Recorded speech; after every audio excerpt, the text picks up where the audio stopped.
ओडिशा जय जगन्नाथ।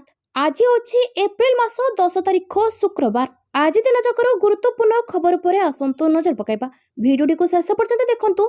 मात्र किछि समय मध्य जानि परिबे आज दिनर संपूर्ण खबर। तापर चैनल नुआ थिले चैनल को सब्सक्राइब करी पाखरे थे बेल आइकन को ऑन करी रखंतु। परवर्ती खबर स्कूल पिला को पोशाक जोगाइबे पुराणा एजेंसी 27 तारिख सुधा हेबो बंटन। 2025 शिक्षा वर्ष शेष सुधा स्कूल छात्र को पोशाक बंटन हो पारा ना। यह सरकार और गणशिक्षा विभाग जावतीय समालोचित हेले यापर सरकार को नीति भांगी। चलित शिक्षा वर्ष में खरा छुट्टी होगा पूर्व अर्थात आसंता 27 तारिख सुधा पोशाक बंटन प्रक्रिया सारे समस्त जिला शिक्षा अधिकारी को कड़ा निर्देश दी। ओडिशा विद्यालय और शिक्षा कार्यक्रम प्राधिकरण पक्षर ए संक्रांत में स्वतंत्र मार्गदर्शिका जारी कर सठिक समय कार्यान्वयन करने को गुरुत्व दी। सूचना अनुसार चलित वर्ष पोशाक बंटन पर नूतन भाव कौन स्वयं सहायक गोष्ठी एजेंसी को चयन कर पूर्व वर्ष अर्थात 2025 शिक्षा वर्ष में पोशाक जगै संस्था चलित वर्ष पोशाक जगाइबे। कला तालिकाभुक्त होइतिबा संस्था को विचार को नियाजिबो नहीं। जिलापाल अध्यक्षता जिला स्तरीय कमिटी बसी पोशाक वितरण पर प्रस्तुत करेंगे। आज सुधा छात्री तथ्य विद्यालय गुड़िक दाखल करेंगे। 12 तारिख मध्य से सब को जांच करने पूर्व मनोनीत संस्था को पोशाक जगै देवाक कार्यदेश प्रदान कर आसंता 27 तारिख सुधा समस्त छात्री को पोशाक बंटन सुनिश्चित कर। परवर्ती खबर अघोषित विद्युत काट नहीं मुख्यमंत्री को चरम पानी लाइन काटिले जापारती जेल। खरा दिने असह्य ताती छटपट हेबेनी लोके। प्रबल ग्रीष्म प्रभाव और गुड़गुड़ी समय घंटा घंटा धरी कटबनी विद्युत। पावरकट को नहीं एक गुड न्यूज देते मुख्यमंत्री जहाँ समस्त को आश्वस्त कराइब। गुरुवार बाल्यंता ठारे विद्युत सबस्टेशन लोकार्पण अवसर में खरा दिने पावरकट हेबनी बोली निश्चिंत करछन्ति। अघोषित विद्युत काट एक दंडनीय अपराध। जो अधिकारी विद्युत काट करेंगे जेल जावाक पड़े। भुवनेश्वर उपकंठा बाल्यंता ठारे भुवनेश्वर विद्युत शक्ति व्यवस्था संप्रसारण 8टी गुरुत्वपूर्ण ट्रांसमिशन लाइन लोकार्पण करछन्ति मुख्यमंत्री। ए अवसर में मुख्यमंत्री कहते आज एक ऐतिहासिक दिन। भुवनेश्वर आज विश्वस्तरीय होगाकू जाउछि। विद्युत सेवा क्षेत्र में आपण उपयुक्त सेवा पाइबाकू जाउछन्ति। या द्वारा 33 लाख उपभोक्ता उपकृत हेबे। ओपीटीसीएल एक वर्ष भितर ए सफलता पाइछि। पूर्व आमे केवल चंदका ग्रिड उपर निर्भर करथिले। आम सरकार एक वर्ष पूर्व सरकारी राजनीतिक इच्छाशक्ति न काम हो पार नाला। आज Balianta Satyanagar ACB medical college substation को उद्घाटन होइछि। 8टी ट्रांसमिशन उद्घाटन होइछि। आम सरकार सब असंभव को संभव कर देखाइछन्ति। परवर्ती खबर एणिके अंगनवाड़ी पिला पाठ पढ़ा और स्वास्थ्यर जत्न नेबे विश्वविद्यालय छात्र छात्री। एणिकी कुनि कुनि पिला पाठ पढ़ा और स्वास्थ्यर जत्न नेबे विश्वविद्यालय छात्र छात्री। शिशु शिक्षा को अधिक सुदृढ़ करने यूजीसी जारी करिछि एही निर्देशनामा। अंगनवाड़ी को आडप्ट करेंगे विश्वविद्यालय। विश्वविद्यालय करेंगे मेंटरशिप। प्रति विश्वविद्यालय और कॉलेज अति कम 5 ରୁ 6टी अंगनवाड़ी केन्द्र को पशाबे ग्रहण करेंगे।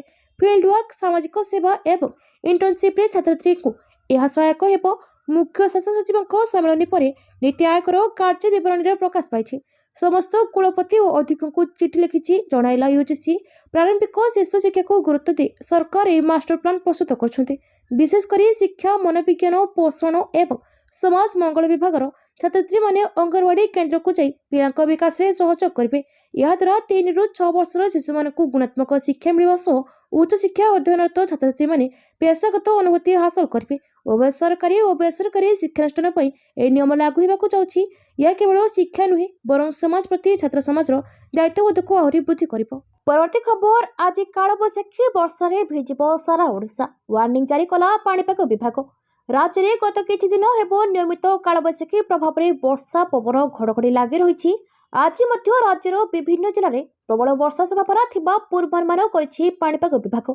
घड़घड़ी वर्षा ने उत्तर उपकूल दक्षिण ओडिशा जाए अलर्ट जारी करा जायछि। आज 13 जिला को ऑरेंज वार्निंग और 17 जिला को येलो वार्निंग जारी करा जायछि। मुख्यतः मयूरभंज केउंझर बालेश्वर भद्रक जाजपुर और केन्द्रापड़ा कटक जगतसिंहपुर जिला को सतर्कता जारी होछि।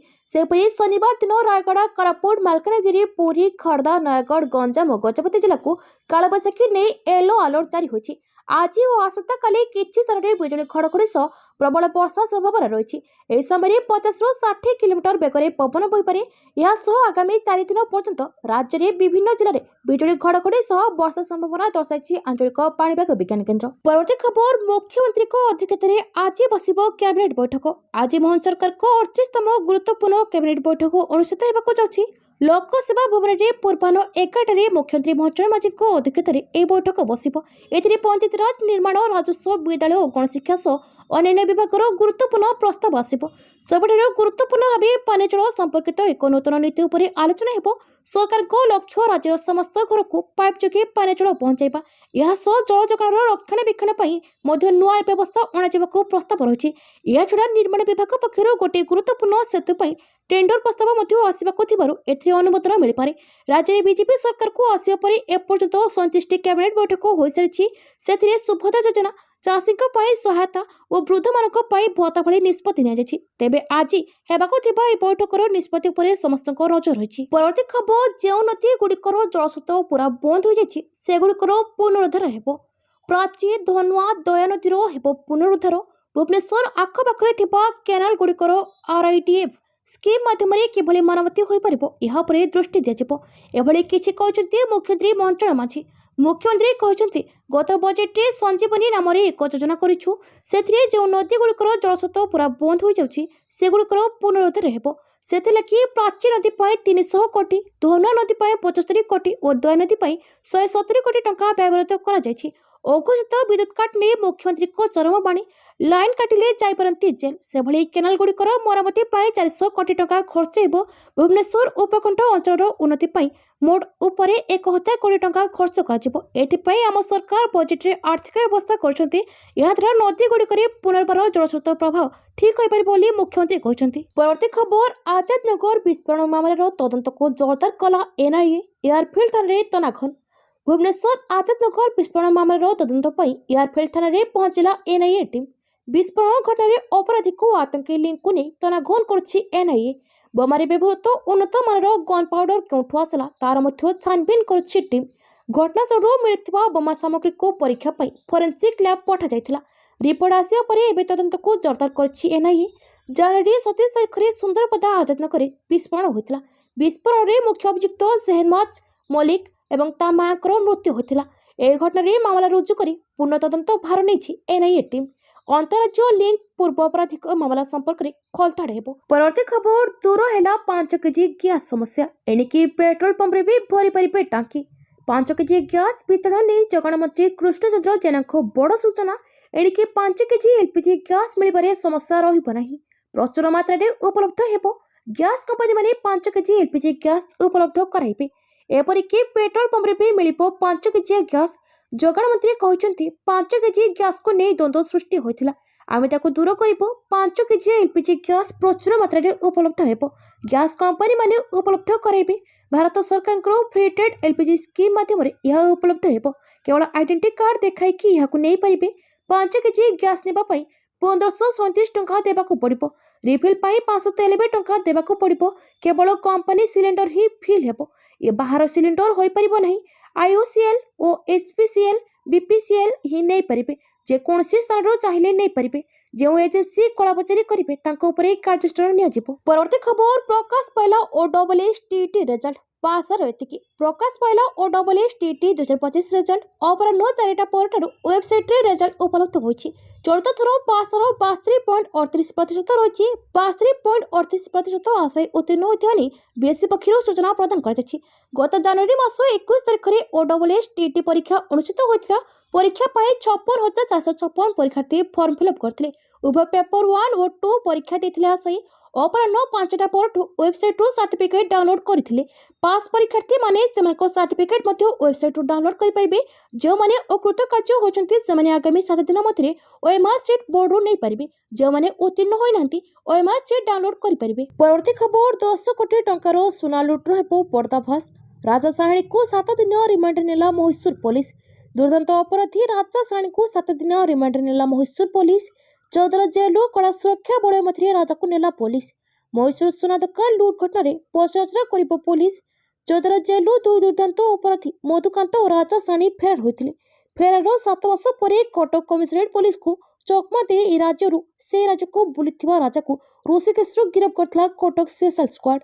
ଗତ ଫେବୃଆରୀ 14 ତାରିଖରେ ମଧୁକାନ୍ତକୁ ବୃନ୍ଦାବନରୁ ପୋଲିସ ଧରିଥିବା ବେଳେ ଚକମା ଦେଇ ଖସି ଯାଇଥିଲା ରାଜା ସାହାଣୀ। ଫେରାର ହେବା ପରେ ରାଜା ଶାଣୀ କର୍ଣ୍ଣାଟକ ମୈସୂର ଜିଲ୍ଲାର ହୁନସର ଟାଉନରେ 2025 ଡିସେମ୍ବର 28ରେ ଏକ ଗହଣା ଦୋକାନ ଲୁଟ୍ କରିଥିଲା ଡକାୟତି।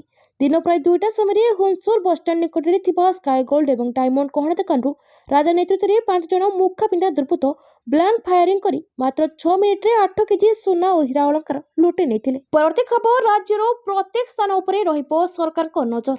ରାଜ୍ୟର ପ୍ରତ୍ୟେକ ସ୍ଥାନ ଉପରେ ସରକାରଙ୍କ ନଜର ରହିବ। ସରକାରୀ କାର୍ଯ୍ୟାଳୟ, ଡାକ୍ତରଖାନା, ବଜାର, ଘରୋଇ ପ୍ରତିଷ୍ଠାନ ସବୁଠାରେ ସିସିଟିଭି ଲାଗିବ ଏବଂ ଏହାର ନିୟନ୍ତ୍ରଣ କମାଣ୍ଡ ସେଣ୍ଟର ହାତରେ ରହିବ। ରାଜ୍ୟର ପ୍ରତ୍ୟେକ ସହରାଞ୍ଚଳକୁ ସିସିଟିଭି ସର୍ଭିଲାନ୍ସ ଅଧୀନରେ ରଖିବା ପାଇଁ ଓକାକ୍ ପକ୍ଷରୁ ମାର୍ଗଦର୍ଶିକା ପ୍ରସ୍ତୁତ ହୋଇଛି। ଅତ୍ୟାଧୁନିକ ଜ୍ଞାନକୌଶଳ ଆଧାରରେ ପରିଚାଳିତ ହେବାକୁ ଥିବା ଏହି ସର୍ଭିଲାନ୍ସ ବ୍ୟବସ୍ଥାରେ ଜନସାଧାରଣ ଏବଂ ସରକାରଙ୍କ ଗୋପନୀୟତାକୁ ଗୁରୁତ୍ୱ ଦିଆଯିବ। ଆଇନ ଶୃଙ୍ଖଳା, ସାଇବର ଅପରାଧ, ବିପର୍ଯ୍ୟୟ ଓ ଟ୍ରାଫିକ୍ ପରିଚାଳନା ସମେତ ବିଭିନ୍ନ ବିଭାଗ ମଧ୍ୟରେ ସମନ୍ୱୟ ରକ୍ଷା କରି ଏହି ବ୍ୟବସ୍ଥା କାର୍ଯ୍ୟକାରୀ ହେବ। ରାଜ୍ୟ ଆଇଟି ବିଭାଗ ପକ୍ଷରୁ ଜାରି ବିଜ୍ଞପ୍ତିରେ ଦର୍ଶାଯାଇଛି, ସମ୍ପ୍ରତି କଟକ, ଭୁବନେଶ୍ୱର ଭଳି କିଛି ପ୍ରମୁଖ ସହରରେ ସିସିଟିଭି ବହୁଳ ବ୍ୟବହାର ହେଉଛି। ବଡ଼ ସହରରେ ଲାଗିଥିବା ସବୁ ସିସିଟିଭି ସରକାରଙ୍କ ନିୟନ୍ତ୍ରଣରେ ନାହିଁ। ପରବର୍ତ୍ତୀ ଖବର, ବୟନ ଓ ପୋଷାକ ଶିଳ୍ପ ଉପରେ ପରିଣତ ହେବ ଓଡ଼ିଶା। ମୁଖ୍ୟମନ୍ତ୍ରୀ, ବୟନ ଓ ପୋଷାକ ଶିଳ୍ପ ଉପରେ ପରିଣତ ହେବ ଓଡ଼ିଶା। ବ୍ୟାପକ ଶିଳ୍ପାୟନ ଯୋଗୁଁ ଆଗାମୀ ଦିନରେ ଓଡ଼ିଶାରେ ନିଯୁକ୍ତି ପାଇଁ ଆଉ ମାଇଗ୍ରେସନ ନ ହୋଇ ରିଭର୍ସ ମାଇଗ୍ରେସନ ହେବ। କଟକ ଜିଲ୍ଲାର ରାମଦାସପୁର ଠାରେ ପେଜ୍ ଇଣ୍ଡଷ୍ଟ୍ରିଜ୍ ପକ୍ଷରୁ ସ୍ଥାପିତ ଏକ ବୃହତ୍ ଆପାରେଲ ମ୍ୟାନୁଫ୍ୟାକ୍ଚରିଂ ୟୁନିଟ୍ର ଉଦ୍ଘାଟନ ଅବସରରେ ମୁଖ୍ୟମନ୍ତ୍ରୀ ଏହା କହିଛନ୍ତି। ପ୍ରାୟ 750 କୋଟି ଟଙ୍କା ବିନିଯୋଗରେ ସ୍ଥାପିତ ଏହି ଉଦ୍ୟୋଗ ଦ୍ୱାରା 5800ରୁ ଅଧିକ ଯୁବକ ଯୁବତୀଙ୍କ ପାଇଁ ନୂତନ ନିଯୁକ୍ତି ସୃଷ୍ଟି ହୋଇଛି। ମୁଖ୍ୟମନ୍ତ୍ରୀ କହିଥିଲେ ଯେ ରାଜ୍ୟ ସରକାର ବୟନ ଓ ପୋଷାକ ଶିଳ୍ପ ଉପରେ ଫୋକସ ରଖିଛନ୍ତି। ଏହି କ୍ଷେତ୍ରରେ କମ୍ ପୁଞ୍ଜି ବିନିଯୋଗରେ ଅଧିକ ନିଯୁକ୍ତି ଅବସର ମିଳିଥାଏ। ବିଶେଷ କରି ମହିଳାମାନଙ୍କୁ ଅଧିକ ନିଯୁକ୍ତି ମିଳେ। ନିଯୁକ୍ତି ଓ ମହିଳା ସଶକ୍ତିକରଣକୁ ଦୃଷ୍ଟିରେ ରଖି ରାଜ୍ୟ ସରକାର ଓଡ଼ିଶାରେ ନୂଆ ନୂଆ ଆପାରେଲ ଇଣ୍ଡଷ୍ଟ୍ରି ସ୍ଥାପନ କରୁଛନ୍ତି। ଖୋର୍ଦ୍ଧା, କଟକ, ଗଞ୍ଜାମ ଏବଂ ଅନ୍ୟାନ୍ୟ ଜିଲ୍ଲାରେ ବ୍ୟାପକ ସଂଖ୍ୟାରେ ଟେକ୍ସଟାଇଲ ଓ ଆପାରେଲ ଉଦ୍ୟୋଗ ପ୍ରତିଷ୍ଠା କରାଯାଉଛି। ଶିଳ୍ପାୟନ ଦ୍ୱାରା କେବଳ ନିଯୁକ୍ତି ସୃଷ୍ଟି ନୁହେଁ, ବରଂ କ୍ଷୁଦ୍ର ଓ ମଧ୍ୟମ ଉଦ୍ୟୋଗ, ଷ୍ଟାର୍ଟଅପ୍, ସ୍ଥାନୀୟ ସପ୍ଲାଇ ଚେନ୍ ଓ ଦକ୍ଷତା ବିକାଶରେ ମଧ୍ୟ ଏହାର ପ୍ରଭାବ ପଡ଼ିଥାଏ। ଏହା ଏକ ସୁଦୃଢ଼ ଇଣ୍ଡଷ୍ଟ୍ରିଆଲ ଇକୋସିଷ୍ଟମ ଗଠନ କରେ। ପରବର୍ତ୍ତୀ ଖବର, ପିଲାଙ୍କୁ ବିପଦ ନୂଆ କୋଭିଡ ଭୂତାଣୁ ଶିକାର। କୋଭିଡ-19 ଭୂତାଣୁର ଏକ ଅତ୍ୟନ୍ତ ପରିବର୍ତ୍ତିତ ପ୍ରକାର ଏବେ ପିଲାଙ୍କୁ ପ୍ରଭାବିତ କରୁଛି। ତେବେ ବୈଜ୍ଞାନିକମାନେ କହୁଛନ୍ତି ଏହା ପିଲା କିମ୍ବା ବୟସ୍କଙ୍କ ମଧ୍ୟରେ ଅଧିକ ଗମ୍ଭୀର ରୋଗର କାରଣ ହେଉନି। ବିଶେଷଜ୍ଞ କହୁଛନ୍ତି କୋଭିଡ ଭୂତାଣୁ ଯେଉଁଭଳି ଭାବେ ମୁଖ୍ୟତଃ ବୟସ୍କ ବ୍ୟକ୍ତିଙ୍କ ପାଇଁ ଆକ୍ରମଣ ଥିଲା, ତାହା ଏବେ ନିଜର ଧାରାକୁ ଭାଙ୍ଗିଛି। ଏହା ଅତ୍ୟନ୍ତ ଗୁରୁତ୍ୱପୂର୍ଣ୍ଣ ବିଷୟ। ସର୍ବଦା ବିକାଶ ଜାରି ରଖିଥିବା ଏହି ଭୂତାଣୁର ବ୍ୟବହାରକୁ ବୈଜ୍ଞାନିକମାନେ ଉତ୍ତମ ରୂପେ ଅନୁମାନ କରିବା ପାଇଁ ଅଧିକ ଅଧ୍ୟୟନ ଆବଶ୍ୟକ। ଯଦିଓ କୋଭିଡ-19 ଏବେ ଅତ୍ୟନ୍ତ ନିମ୍ନ ସ୍ତରରେ ବ୍ୟାପୁଛି, ଆମେରିକା ଏହାର ଓମିକ୍ରନ୍ ଶାଖା ସହ ଲଢ଼େଇ ଆରମ୍ଭ କରିଛି।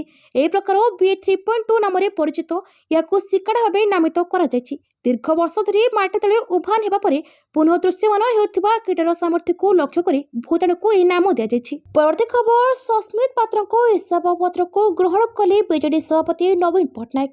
ବିଜେଡି ସଂସଦୀୟ ଦଳ ନେତା ପଦରୁ ସସ୍ମିତ ପାତ୍ରଙ୍କ ଇସ୍ତଫାକୁ ଗ୍ରହଣ କଲେ ବିଜେଡି ସୁପ୍ରିମୋ ନବୀନ ପଟ୍ଟନାୟକ।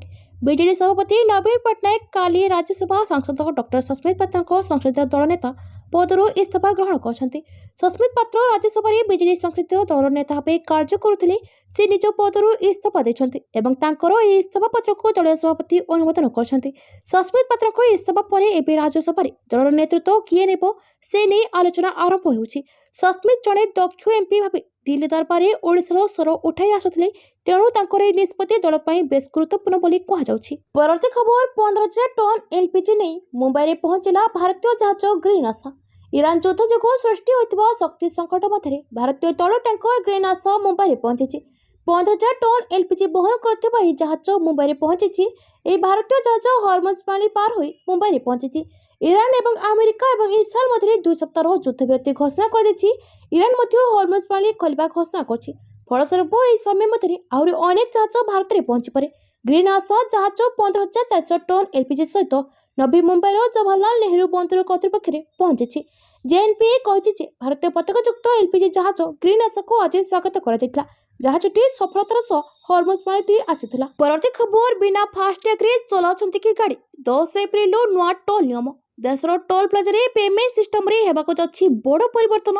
ସଡ଼କ ପରିବହନ ଏବଂ ରାଜମାର୍ଗ ମନ୍ତ୍ରାଳୟ କହିଛି କି 10 ଏପ୍ରିଲ ଅର୍ଥାତ୍ ଆଜିଠାରୁ ଜାତୀୟ ରାଜପଥରେ ଟୋଲ୍ ପ୍ଲାଜାରେ କ୍ୟାସ୍ ପେମେଣ୍ଟ ବନ୍ଦ କରାଯିବ। ଭାରତୀୟ ରାଷ୍ଟ୍ରୀୟ ରାଜମାର୍ଗ ପ୍ରାଧିକରଣଙ୍କ ଅଧିକାରୀଙ୍କ କହିବା ମୁତାବକ ଏହି ପଦକ୍ଷେପ ମୁଖ୍ୟତଃ ଟୋଲ୍ ପ୍ଲାଜାର ୱାର୍କିଂ ସିଷ୍ଟମ ବଢ଼ାଇବାର ନୂଆ ଉପାୟ। ସାରା ଦେଶରେ ଟୋଲ୍ ପ୍ଲାଜା ଉପରେ ନୂଆ ନିୟମ ଲାଗୁ ହେବାର ଅଛି। ଜାରି ହେବ ନୋଟିଫିକେସନ। भारत में हाईवे टोल प्लाजा नगद लेनदेन खूब शीघ्र शेष हो। जातीय गणमाध्यम रिपोर्ट मुताबिक यह नुआ नियम पर एक स्वतंत्र नोटिफिकेशन जारी कर डिजिटल क्षतिपूरण संपूर्ण भाव इलेक्ट्रोनिक टोल प्रोसेस दिगरे एक मजबूत पदक्षेप भाव ग्रहण कर खबर ओडिशा मेट्रो प्रकल्पर पुनरुद्धार पर मुख्यमंत्री को चिठी लिखिले सस्मित पात्र। जयपुर पांठी मॉडल ग्रहण करने को दाबी। ओडिशा रे स्थगित थिबा मेट्रो रेल प्रकल्पर पुनरुद्धार करी तुरंत कार्यकारी करबा पय मुख्यमंत्री महचल माझी को चिठी लिखिले सस्मित पात्र। पूर्व सरकार द्वारा श्रेयांश होइथिबा एक गुरुत्वपूर्ण प्रकल्प को बंद न करबा को से दाबी करछन्ती। गतकाली कैबिनेट रे जयपुर राजस्थान मेट्रो प्रकल्प अनुसार ओडिशा रे मेट्रो को अनुमोदन करबा पय चिठी लिखिछन्ती। जयपुर मेट्रो को केंद्र पांठी अनुमोदन मॉडल अधीन रे ओडिशा मेट्रो प्रकल्पर पुनरुद्धार पय चिठी रे उल्लेख अछि। सस्मित पात्र कहते जे गतकाली केंद्र सरकार कैबिनेट रे जयपुर मेट्रो फेज 2 पर 13,000 कोटी टंका अनुमोदन करछन्ती। एथिपाई केंद्र सरकार एसपीबी अनुसार पाखापाखि 6,500 कोटी टंका खर्च बहन करेंगे एवं राजस्थान सरकार बाकी 6.5 कोटी खर्च बहन करेंगे। अपरपक्षे तत्कालीन मुख्यमंत्री नवीन पट्टनायक द्वारा आरंभ होता ओडिशा मेट्रो प्रोजेक्टर खर्च 2024 मसीह 6,255 कोटी टंका, जहाँकि जयपुर मेट्रो मॉडल ठारू अधारू आहरी कम। जदि जयपुर मॉडल केंद्र सरकार अधा खर्च बहन करेंगे ताले डबल इंजिन सरकार मात्र 3,000 कोटी बहन करें असुविधा क्योंटी बोली प्रश्न करछन्ती सस्मित। परवर्ती खबर ईरान को अस्त्र शस्त्र जगाथवा राष्ट्रगुड़िक ट्रम्प को 50% शुल्क घोषणा। अमेरिका राष्ट्रपति डोनाल्ड ट्रम्प कहते आम देशर सैन्य और युद्ध जहाज ईरान में रहिबे। से स्पष्ट करछन्ती यदि आलोचनार फलाफल आम आशा पूरण न करे तेबे शत्रुता पुणी थे आरंभ हो पारे। ईरान ने सैन्य रखिबार एक घोषणा ट्रम्प ईरान में अस्त्रविरति घोषणा करिबार 24 घंटा पर आसी। अन्यपटे बुधवार दिन ट्रम्प कहते जे ईरान को अस्त्रशस्त्र जगाई साहाय्य करथिबा जेकोसी देश उपरे से 50% शुल्क लागू करछन्ती। एथिरे काहाकू कोनोसी छाड़ मिलिबा नहीं बोली से स्पष्ट करछन्ती। ईरान सहित युद्धविरति पर अमेरिका राष्ट्रपति एक सोशल मीडिया पोस्ट रे विवृत्ति दैछन्ती। ट्रम्प यह सूचना देछन्ती जे एबे शुल्क ह्रास उपरे आलोचना आरंभ हेबो। से अधिक विवरणी प्रदान करनथिले मध्य स्पष्ट करछन्ती जे से ईरान सहित आलोचना जारी रखिबे। ट्रम्प निर्दिष्ट भाव में हर्मुज पानी खोलिबा एवं ईरान परमाणु कार्यक्रम को बंद करने पर गुरुत्वारोप करछन्ती। फल ईरान में परिस्थिति पुणी संकटजनक होबार आशंका सृष्टि करछि। परवर्ती खबर विवाह विच्छेद न महाभारत युद्ध। भरण पोषण बाबद 5 कोटी टंका देवाकू अभियुक्त को सुप्रीमकोर्ट को निर्देश। सुप्रीमकोर्ट जौनिक पत्नी को पत्नी स्थायी भरण पोषण बाबद को 5 कोटी टंका देवाकू निर्देश देछन्ती। परस्पर ठारू पृथक हो सारिथिबा दंपति को यह मामला को कोर्ट महाभारत युद्ध सह तुलना करछन्ती। बार एंड बेंच को अनुसार कोर्ट कहछन्ती जे व्यावहारिक रूपे विवाह समाप्त हो सारिछि और यह संविधान अनुच्छेद 142 अनुसार विशेष शक्ति प्रयोग निमंते एक अत्यंत उपयुक्त मामला, जहाँ द्वारा दीर्घ दशंधि धरी चलता विवाद को समाप्त कर पूर्ण न्याय कर मामला समस्त सीमा पार कर सारी और यह वैवाहिक युद्ध महाभारत रूप ग्रहण कर। सुप्रीमकोर्ट को पीठ पत्नी द्वारा बॉम्बे उच्च न्यायालय को सेप्टेम्बर 2024 से आदेश विरोध में रुजु नवेदन उपर शुणाणी कर जो उभय पक्षों वैवाहिक बद जो सृष्टि भरण पोषण बाबद बकिया राशि आदाय निमंते द्रुत कार्यानुष्ठान को अस्वीकार कर दि जाइथिला। कोर्ट महिला को पति द्वारा रुजु कर 20 कोटी टंकार दाबी को खारज कर देछन्ती। आसंतु जानिबा मामला कोन। ए दंपति 2010 मसीह विवाह करथिले और परवर्ती 6 वर्ष रे सेमानकर 2टी पुओ भी होइथिले। हेले समय सहित सेमानकर संपर्क बिगड़ी जाइथिला और 2016 मसीह सेमाने पृथक हो जाइथिले। सेबेडरू सेमानको आईनगत लड़ाई जारी रही। पत्नी अभियोग करछन्ती जे स्वामी 2 पिला और परिवार भरण पोषण दायित्वरू ओहरी जाइछन्ती। परवर्ती खबर मैच जितिले गिल हेले 12 लाख टंकार जरिमाना लगाइला बीसीसीआई। गुजरात टाइटन्स रोमांचक मैच रे दिल्ली कैपिटल्स को 1 रन रे हराइछि। एई मैच रे शुभमन गिल को सहित गुजरात टाइटन्स रो 3 खेली अर्धशतक मारी टीम 210 रन टार्गेट दे पारथिला। केएल राहुल 92 प्रथम निशांक 41 करिथाई मध्य डेविड मिलर को लोढ़ा पाली सते गुजरात 1 रन रे मैच जीति जाइथिला। गुजरात मैच जीतिबा सते स्लो ओवर रेट पई अधिनायक गिल को 12 लाख टंका जरिमाना देबाको पड़छि। स्लो ओवर रेट कारणरू सुमन गिल को जरिमाना लागिछि। आईपीएल जारी करथिबा बयान रे कहा जाइछि दिल्ली कैपिटल्स विपक्ष मैच रे स्लो ओवर रेट पई गुजरात टाइटन्स को खेलाड़ी सुमन गिल को जरिमाना लागिछि। आईपीएल आचार संहिता अनुच्छेद 2.22 अनुसार सीजन प्रथम अपराध तेणु 12 लाख टंकार जरिमाना लगा जाइछि। परवर्ती खबर एथर आउ नुहि गोटे स्ट्राइक रे शेष हेबो युद्ध। परमाणु आक्रमण करिपारे रूसिया। दीर्घ 5 वर्ष हेलाणी चलिछि युद्ध। आक्रमण प्रति आक्रमण हताश हेलेनी रूस यूक्रेन। मरुछन्ति लोके नष्ट होछि संपत्ति तलतलांत होछि अर्थनीति।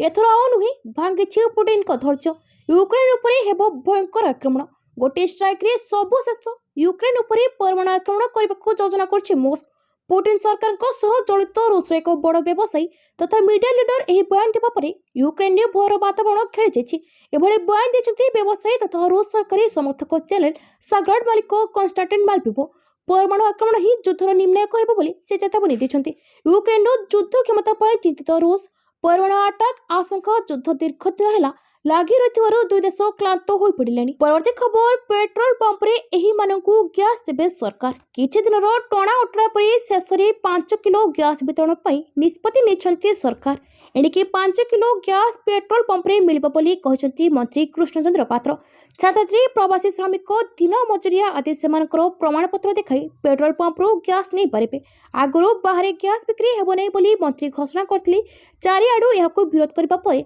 मंत्री निज कथा को निजे परिवर्तन करथिले जो माने गैस नेबे से माने प्रमाणपत्र देखाई नेबे बोली कहा जायथिला वर्तमान परिस्थिति रे मंत्री पुणी थरे गैस केउठी केमिति किए नेबे बोली घोषणा करछंती जो माने छोटो सिलिंडर अर्थात 5 किलो विशिष्ट सिलिंडर व्यवहार करछंती से माने पेट्रोल पंप जाई निजर प्रमाणपत्र देखाई गैस नहीं पारिबे बाहर रोथिबा छात्री प्रवासी श्रमिक आदि निजर प्रमाणपत्र देखाई गैस देबे बोली मंत्री कहछंती सेपटे मंत्री को एभले उत्तर आसिया परे याको समस्त ग्रहण करछंती सरकार एभले निष्पत्ति नेबा द्वारा कोलाबाजारी कमी बोली कहा जाउछि। परवर्ती खबर जलवायु सम्मेलनी COP33 आयोजन प्रस्ताव को प्रत्याहार कला भारत 2028 रे हेबाको थिबा वार्षिक जातिसंघ जलवायु सम्मेलनी पार्टी मानकर सम्मेलनी आयोजन करबा पई यार प्रस्ताव प्रत्याहार करनेछि याको विश्व जलवायु कूटनीति एक गुरुत्वपूर्ण परिवर्तन बोली विवेचना करा जाउछि।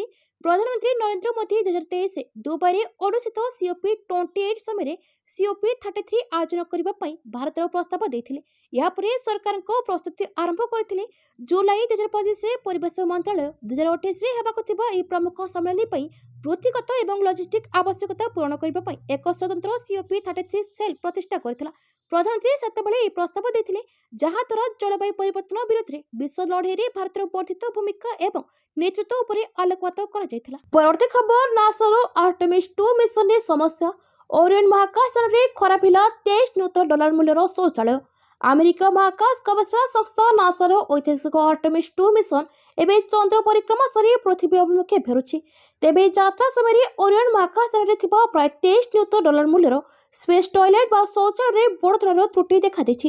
वर्तमान ए शौचालय वेस्ट वाटर सिस्टम जाम हो जितबा खबर सामना को आसीछि। रिपोर्ट अनुसार ओरियन महाकाशयान शौचालय परिस्रा को महाकाश को निष्कासन करथवा पाइप काम करिबा बंद कर दैछि। नासा अनुमान करछि जे यूरिन ट्रीटमेंट सिस्टम रे कोनसी रासायनिक प्रतिक्रिया कारण ए ब्लॉकेज बा अवरोध सृष्टि होछि। प्रथमे इंजीनियर माने भाबिथिले जे बरफ जमी जिबा कारण पाइप जाम होछि किंतु महाकाशयान को सूर्य को आडको बुलाइबा एवं हीटर ऑन करबा परे मध्य समस्यार समाधान होई पारि नथिला। तेबे आश्चर्यर कथा होछि शौचालय मल निष्कासन व्यवस्था संपूर्ण स्वाभाविक भाव काम करथवा जଣା पड़छि। परवर्ती खबर शेख हसीना को प्रत्यर्पण कर भारत रे पहुंची एमिति कहले बांग्लादेश वैदेशिक मंत्री मिलिला एमिति जवाब। गत वर्ष भारत और बांग्लादेश संपर्क में उत्तेजना शीर्ष पहुंचा पर बांग्लादेश एवं संपर्क उन्नत करने पदक्षेप नेउछि। एही परिप्रेक्षी में बांग्लादेश वैदेशिक मंत्री खलीलुर रहमान तांकर प्रथम विदेश गस्तरे भारत में पहुंची एवं अनेक शीर्ष नेतांक सह साक्षात करछन्ति। बांग्लादेश वैदेशिक मंत्री खलीलुर रहमान भारत वैदेशिक मंत्री एस जयशंकर एवं जातीय सुरक्षा परामर्शदाता अजित डभाल समेत अनेक अधिकारी साक्षात करछन्ति। ढाका द्वारा जारी एक विबृति अनुसार जयशंकर साक्षात समय रहमान पूर्वतन बांग्लादेशी प्रधानमंत्री शेख हसीना एवं पूर्वतन गृहमंत्री असदुज्जमान खान कमल को प्रत्यर्पण पर अनुरोध को पुनर्बार दोहराइथिले। भारत यह अनुरोध कौन उत्तर देई नथिला।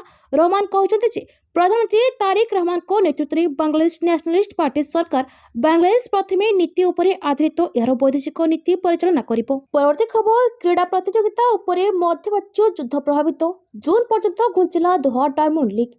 मध्यप्राच्य लगी युद्ध को नहीं अनेक क्रीड़ा प्रतियोगिता प्रभावित होछि। पूर्व साउदी अरब ग्रां प्री फॉर्मूला 1 रेस बातिल हो सारथिया बेले एथलेटिक्स सीजन प्रथम प्रतियोगिता दोहा डायमंड लीग को जून पर्यंत घुंचाई दिया।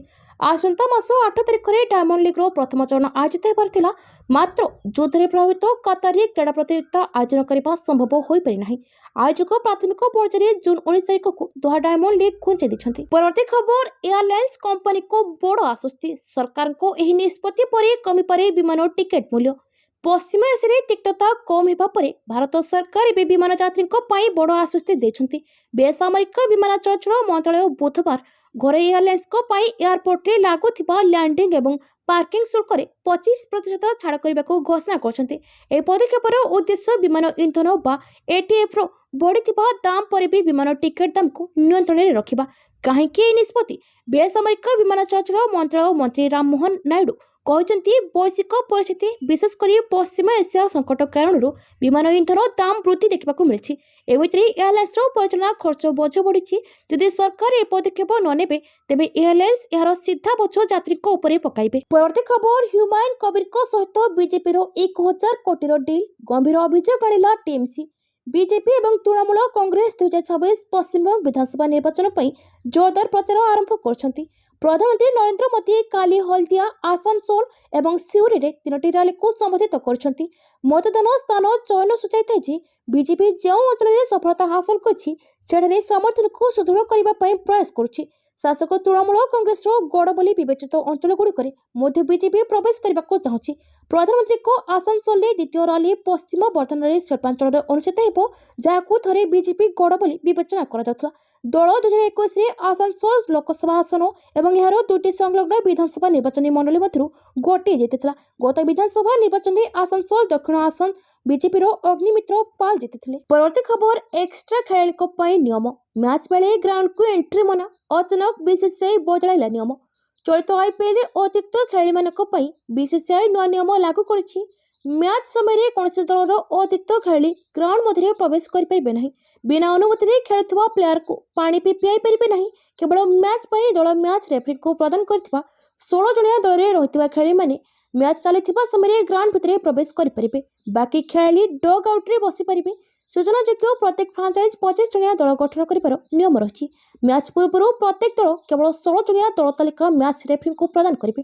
16 ଜଣ ଖେଳାଳିଙ୍କ ବ୍ୟତୀତ ଅନ୍ୟ କାହାକୁ ପଡ଼ିଆରେ ପ୍ରବେଶ କରିବାକୁ ଅନୁମତି ମିଳିବ ନାହିଁ। ପରବର୍ତ୍ତୀ ଖବର, କମଳା ଜଳବିଦ୍ୟୁତ ପ୍ରକଳ୍ପକୁ କ୍ୟାବିନେଟ୍ ମଞ୍ଜୁରୀ, 26,070 କୋଟି ନିବେଶ।